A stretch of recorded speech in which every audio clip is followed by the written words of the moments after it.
Who could you be if you could look in the mirror and instead of pretending to see Mr. or Mrs. Potato Head looking back at you, instead of just seeing who's there now, who you really are now, what if you could look in the mirror and see your best self looking back at you? Who could you be if you didn't let fear stop you from doing what you have to do to be that best self? From confronting that person who's acting inappropriately. Beyond that, how different would your department, your division be if every one of your colleagues could look in the mirror and see their best self looking back at them? I love this bumper sticker. I used to have superhuman powers, but my therapist took them all away. And isn't that what happens? If you ask a little kid, what do you want to be when you grow up? What do they think they can be? Astronaut, Batman, Superman, president. Who'd want to be? They think they can be anything. Have you ever asked a little kid, what do you want to be when you grow up? And had them say, oh, I want to sit in a dark cubicle and do spreadsheets till I get laid off. But what happens? We run into parents and teachers and schoolyard bullies and eventually bosses and toxic coworkers. And those dreams get ground out of us. And part of the challenge of leadership is helping people remember, reclaim, re-spark, revitalize those dreams. And that's really what we're going to talk about today is leadership. And you will note that I've put it up here, leadership, not with a capital L, but leadership with a small l. Because any one of us have the opportunity to be a leader. You do not need a management title to be an effective leader. James McGregor Burns was a professor at Dartmouth Business School. He wrote a Pulitzer Prize-winning book on leadership. And he defined two sorts of leadership. Transactional leadership is running the business. I give you money, you give me a product or a service. I give you my time, you give me a paycheck. That's really important, but it's not enough if you want to have a great organization. Transformational leadership, transforming leadership, is changing people. It is raising people to a higher level of values, to a higher level of personal expectations. Transactional leadership is all about accountability. Transformational leadership is about ownership. And the biggest challenge facing healthcare organizations today, including yours, is moving from a culture of mere accountability to a genuine culture of ownership. A little more about Sally, my wife and I. We live on a small farm in Iowa, but we have a second home in Arizona. And when we were looking to buy our second home, that's what I was looking for. I wanted to see a beautiful backyard every morning, but I don't do yard work, so I didn't want to have to do yard work. And by the way, if you've ever been in Arizona and seen the landscaping there, the cactus, the rock structures, how gorgeous it is, that's what I wanted to see. But I don't do yard work, so I didn't want to have to mess with it. And of course, when we found the second home, we had to be able to afford it. Now, do you have a sort of, can you picture it, a second home in Arizona, magnificent backyard? Probably not. That's my second home. It's a tent in the Grand Canyon. I try to spend at least a week or two there every year.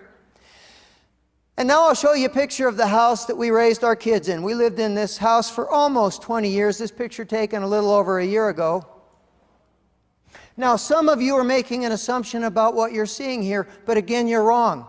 Because after almost 20 years of planning and dreaming and saving, we finally could go to the county and say, we'd like to build a new house on our property. And they said, well, fine, we'll give you a permit, but you have to tear down the old house.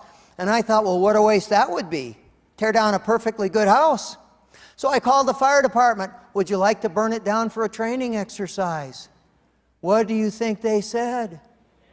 You know and I know, every firefighter in the world is really a pyromaniac in drag.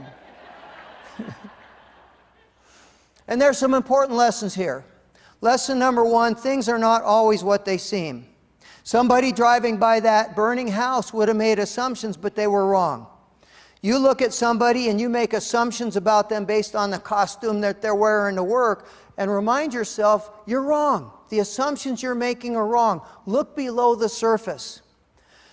Number two, what you really want might be a lot closer than you think it is if you change your definitions, if you change your assumptions. If my definition of a second home in Arizona had walls and a swimming pool, I'd never have it, but I wouldn't want it. That's not me. When I changed the definition to a 2.5-pound tent that I could carry in a backpack, it got a whole lot easier. Lesson number 3 might be the most important. If you want to move ahead in life, you have to be willing, you have to have the strength to let go of the old emotional baggage that holds you back. But it's not just true at an individual level, is it? Or whole organizations carry around emotional baggage, memories of the merger that happened years ago. When I was COO of Bay State Medical Center, I'll never forget, I was talking to a group of nurses one time. They were angry, they were hostile, this was not a fun meeting, and they were going on and on about all the things that we suits had done to them. And finally, one of them said, well, yeah, the last straw is when you suits took our picnic away. And I said, what? I was on the committee planning a glorious picnic for the next summer. And I said, I'm not sure what you're talking about. When was that? When was that they took our picnic away? Oh yeah, 14 years ago. For 14 years, they've been hanging on to this old trauma. And as long as you hang on to that, no matter what we did, beautiful picnic next summer, pay raises, new uniform, remodel a unit, all those things happened. It's never enough if somebody's going to insist upon hanging on to the old baggage. I swear, we have worked with organizations that have institutional PTSD. I'm sure some of you in your organizations do. And finally, lesson number 4, if you think creatively enough, there is always a way to create a win-win. For us, it would have cost a whole lot more to call a contractor and dismantle that old house than to have a fire department light a match. And the fire department doesn't very often get a real house to play with. They had smoke drills, nighttime drills, all sorts of drills for 4 months.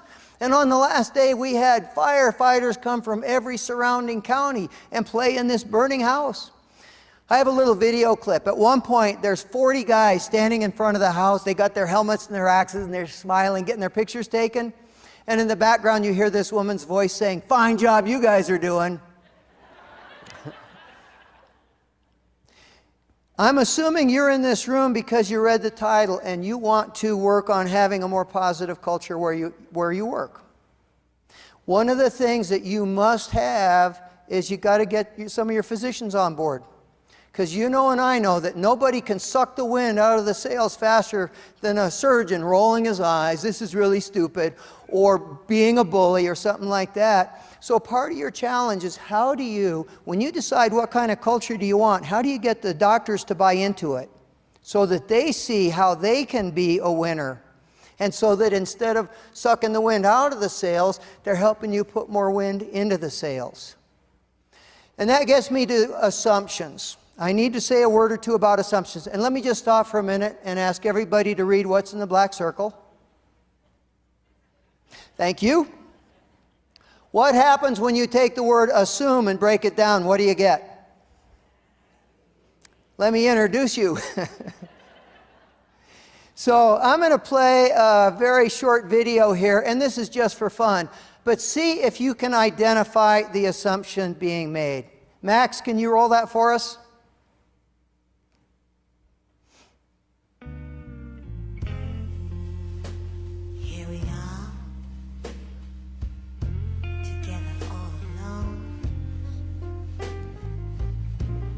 In the still of the night, and baby, all I know, my poor heart skips a beat when you're next to me. In the still of the night.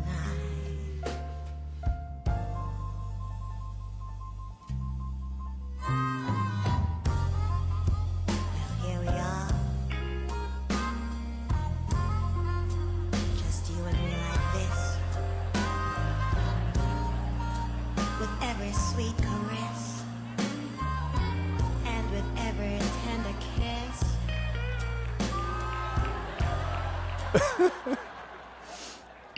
See, those assumptions, they'll get you in trouble every time. You know, I love the Grand Canyon, I love the river.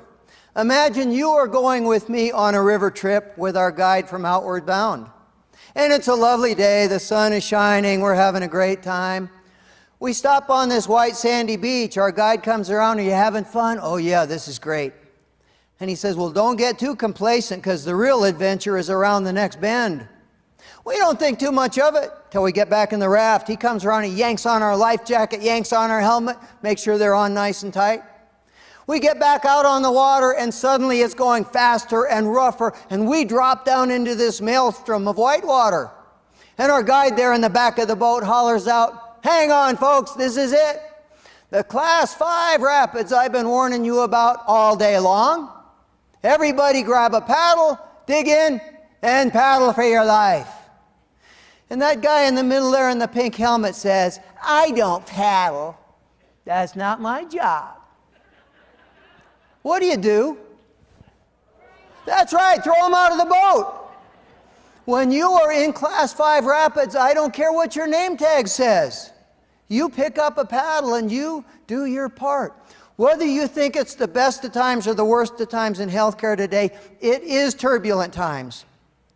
We are in the metaphorical equivalent of Class 5 rapids. And there are a lot of little boats out there that will not make it to shore.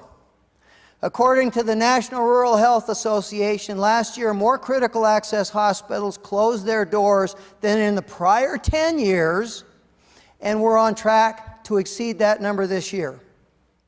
And some even bigger systems have recently gone out of business, been merged, or gone bankrupt. It is turbulent times. That little boat, that's you.